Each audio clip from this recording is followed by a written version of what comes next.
So the 2023 NBA draft came and went, and it was a good one, full of surprise and intrigue at every turn. But every year, the most interesting part of the draft to me is when I sit there in awe of the analysts and team executives on TV and wonder how they can memorize so many prospects and really understand which picks are steals, which picks are reaches, etc., etc. Sure, it's easy to have the inside scoop on guys like Wemby, Scoot, and Brandon Miller, but when we're in the latter parts of the draft and really get down to the lesser known players, how do they do it? I mean, these guys memorize hundreds of prospects throughout the season in preparation for draft night and always have a concrete opinion on every single one. They always know how valuable every single pick is. And I thought to myself, wouldn't it be cool if I could find a way to do all that?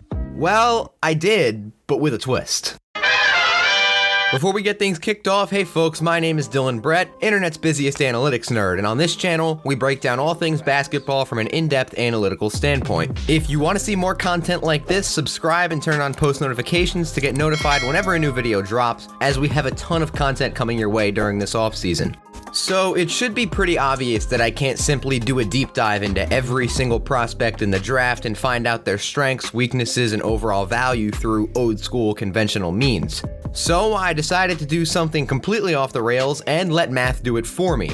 What I did was I pulled every single draftee's efficiency stats into one fairly simple equation, and that gave me an overall efficiency score to rank every single player in the draft on.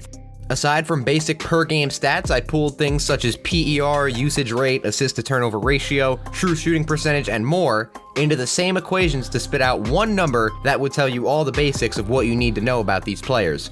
The result was this spreadsheet of numbers and absolute madness. Feel free to pause the video, screenshot, or you can follow me on Twitter to see the full version. Now, starting at the top, the results look to be mostly as expected with this formula at first, as Victor Wembanyama was still ahead of the pack by a fairly sizable margin with an efficiency score near 60, but things get pretty wild after number 1. First of all, the numbers suggest that the Hornets actually made the right pick opting for Brandon Miller over Scoot Henderson at number 2 overall. This was probably the most debated pick in the entire draft, as the two camps went back and forth for weeks, but ultimately, Miller's 3-level scoring ability and advantage as a more efficient jump shooter gave him the edge over Scoot. In fact, in this equation, Scoot was shockingly ranked as the 5th most efficient prospect in the class, behind the Thompson twins, Amen and Asar, this largely being due to his below-average true shooting percentage.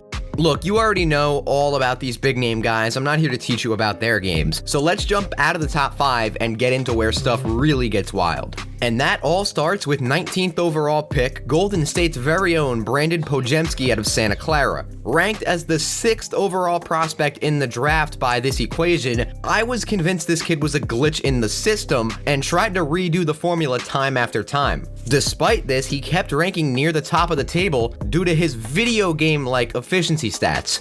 The 6'5" guard transfer from Illinois averaged a ridiculous 20 points and 9 rebounds this past season, with a true shooting percentage north of 60. Now, 20 and 9 isn't all that ridiculous in this day and age, I know, but what truly makes these numbers so insane is that he managed to attain them despite ranking 22nd among drafted players in usage rate. This kid was absolutely doing more with less touches, as he also averaged just under 4 assists per game this past season, with an assist-to-turnover ratio hovering around 1.6, and an overall PER ranking 4th in the draft at 26.4.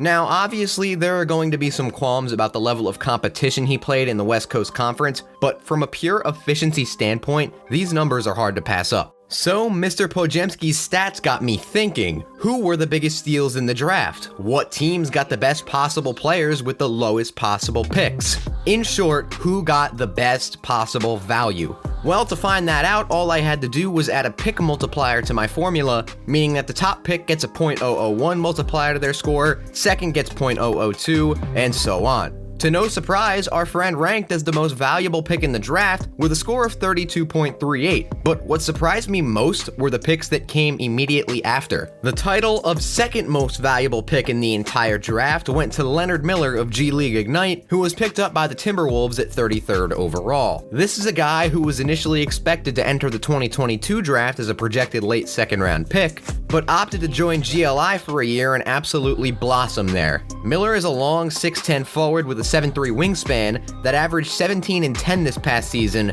but can also step out and play a little bit of wing. This kid is a natural lefty with elite finishing ability, and the formula favored his high true shooting percentage and his abnormally low usage rate at 22%. Moving on and rounding out the top 3, the only other player in the entire draft with a value rating over 30 was 57th overall pick Trayce Jackson-Davis, who was also picked up by Golden State with the second to last pick in the draft. With a value score of 30.04 largely propped up by having the highest PER in the draft, TJD fits the mold of your modern-day do-it-all big man who can punish teams inside while also stepping out and handling the rock. He averaged a smooth 20, 10, and 4 this past season at Indiana with an eye-popping assist-to-turnover ratio of 1.5 for a big man. Speaking of big men, if anyone's curious about where Wemby stacked up in the value department, he landed as the 5th best value pick in the draft, which doesn't seem that impressive, but when you use this formula for other draft classes, the number 1 pick usually doesn't even crack the top 10. Just looking at the last 3 years, Paolo Banchero was 12th, Cade Cunningham was 15th, and Anthony Edwards was 11th in this formula, so that really just speaks to how special of a talent that Wemby is. Looking at other top picks in this class, the least valuable top 10 pick in the draft ended up being Jarris Walker to the Pacers at 9th overall, while the most valuable bottom 10 pick was TJD. The least valuable first round pick in the draft ended up being Nick Smith Jr. to the Hornets at 27th, with the second to worst value score in the entire draft. Now, with the Warriors having 2 of the 3 most valuable picks in the draft based on position, I wanted to take things a step further and see what teams picked up the best value overall. So I took the combined value score of each team's selections, divided it by the number of picks they used, and these were the results. To no surprise, Golden State and their 2 top 3 value scores ranked as the winners of the draft by a wide margin, with an average score of 31.21. So as far as the numbers go, new general manager Mike Dunleavy Jr. gets an A+ for his first draft at the helm. The defending champion Denver Nuggets made 3 solid selections in this draft, as their trio of Jalen Pickett, Hunter Tyson, and Julian Strawther earned them an average value score of 25.89, ranking 2nd. Pickett and Tyson were the 2 biggest draws of this trio, picked 32nd and 37th respectively, both earning value scores in the top 7. Pickett specifically is a guy I'm really excited to see play at the NBA level, as his unusual yet effective style of facilitating from the lane really hasn't been seen much in the league before. Moving down the list, the Timberwolves, Kings, and Clippers all had very solid draft nights, ranking 3rd, 4th, and 5th, all with value scores north of 25. The formula was very kind to Clippers' 30th overall pick Kobe Brown from Missouri, as the 6'6" guard's elite scoring and finishing prowess gave him unrivaled shooting numbers, thus sending his value score to the moon. They also added Miami Hurricane Jordan Miller at the 48th spot, another incredibly efficient scorer who excels at taking care of the basketball, ranking 15th in value score.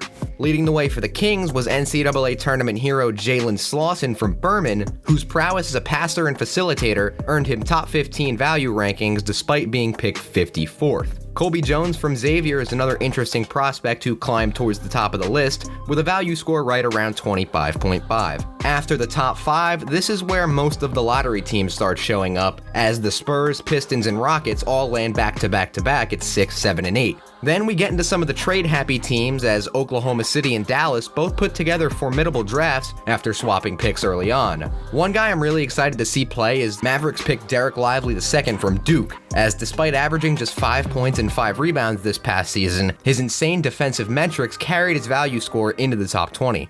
In terms of this value score formula, I ended up finding out pretty quickly that more picks doesn't necessarily mean better. There were 2 teams that made a whopping 4 selections in this year's draft, yet neither the Pacers or Hornets ranked inside the top 15 value scores, with Charlotte ranking in the bottom 5 despite picking 2nd overall. That's not to say these teams didn't pick up some marquee prospects though, as the Pacers selected Belmont's Ben Shepherd 26th overall, who ranked as the 17th most valuable pick in the draft. This kid is a lengthy 2-way wing that could provide serious value on both ends of the floor, as his style of play is oddly reminiscent of Tyrese Halliburton the more I watch him. So we've talked about the winners, we've talked about my favorite picks, but who are the big losers of draft night? Who made the least valuable picks? Well, that title goes to the Memphis Grizzlies, who posted a value score of 11.4 and had 2 of the 7 lowest value picks in the draft. The only other squads with a value score south of 15 only had 1 pick each, as the Celtics and Bulls both missed the mark with their lone selections.